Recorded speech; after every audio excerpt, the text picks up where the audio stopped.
BJP has come back to power with a clear mandate to implement its policies for the next 5 years.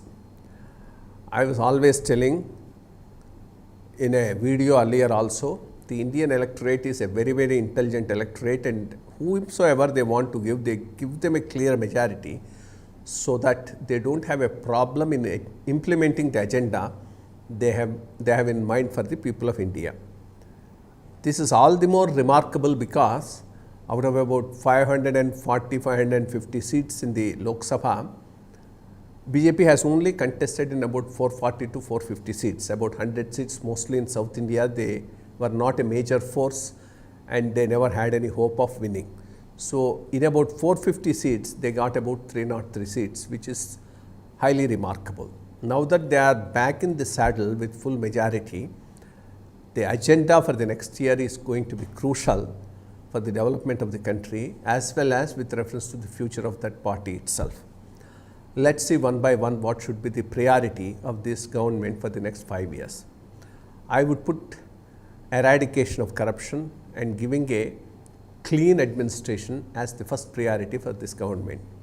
If they have won 2019, it is a belief among the electorate that in the last 5 years, 2014 onwards, this government has succeeded in giving a fairly corrupt-free, efficient administration. So, it's an endorsement of a very efficient administration coupled with a corruption-free administration. So, this needs to be taken forward in the next 5 years so that people start believing that BJP is a party with a difference and they give a government which is not corrupt, because that's a main plank on which they have come to the power. This time, this 5 years, it's not just a question of giving a corruption-free government.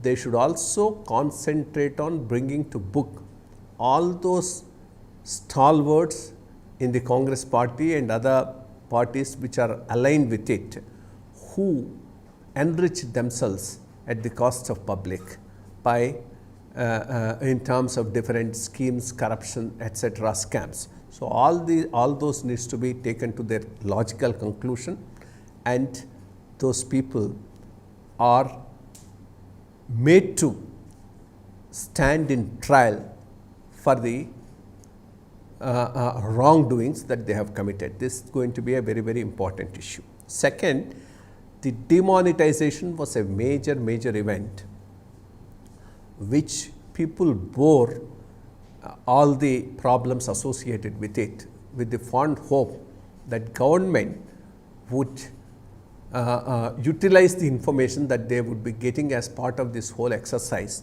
for eradication of black money in the country. So, this is another major area, eradication of black money in the country, better compliance of the taxes. GST is already introduced, it is running for the last 2 years.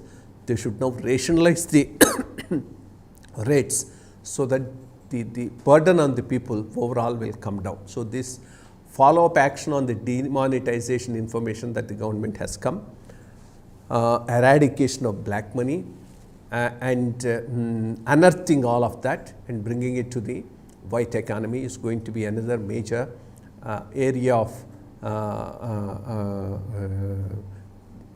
focus for this new government. In addition to these two, making India as a manufacturing hub is going to be an important agenda for this government.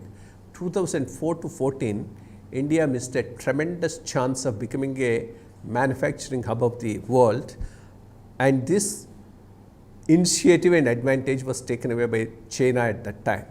Now again, because of the trade wars between China and America, a lot of these manufacturing units are going to be relocated in other areas, as well as new investments may not really go into China. So, this is an area on which government of India needs to concentrate and develop the necessary infrastructure in this country so that the manufacturing facilities start relocating themselves in India. That would give employment to the less skilled and semi-skilled personnel in the country. In addition to this, boosting the agricultural productivity, and there are almost all about 5.5 lakh crores of government money going under different subsidy schemes to different clienteles as part of different schemes. Most of them are not well targeted, so the beneficiaries are not really those who deserve it, and there are lots of leakages in those schemes. So first thing is to expand the direct benefit scheme and make it applicable to most of these schemes so that the leakages are arrested. Secondly, go in for better targeting, rationalization of these schemes, and ensure that wherever they are not targeted well and they are going to the people who don't deserve it, to have a better eligibility criteria to eliminate them. So this is going to be another important area of focus for the new government. In addition to this, in the run up for the elections, there was a tremendous bad atmosphere created by a section of the press whom Prime Minister himself has described as Khan Market gang, as well as the opposition, stating that the minorities are not safe if BJP comes back to power. I am glad the Prime Minister, when he was elected as the NDA chief, addressed this problem and assured the minorities that they are fully protected under his regime. This should be taken forward, and the interests of the minorities fully protected and taken care of in this regime. Similarly, fiscal discipline is an area on which the government should concentrate. The fact that in the last 5 years inflation was under control helped them to win these elections hands down, and that should not be forgotten. Whatever are the benefit schemes that they are going to implement, it should not be at the cost of fiscal discipline. That's one thing that the government should seriously keep in mind and go forward with it. And more than all these things, the government should also concentrate on developing productivity in the agricultural sector, as well as the take forward the health and primary health schemes, as well as the education schemes, so that these two important social sectors are properly funded in the public domain and are able to cater to the needs of the underprivileged people. Thank you.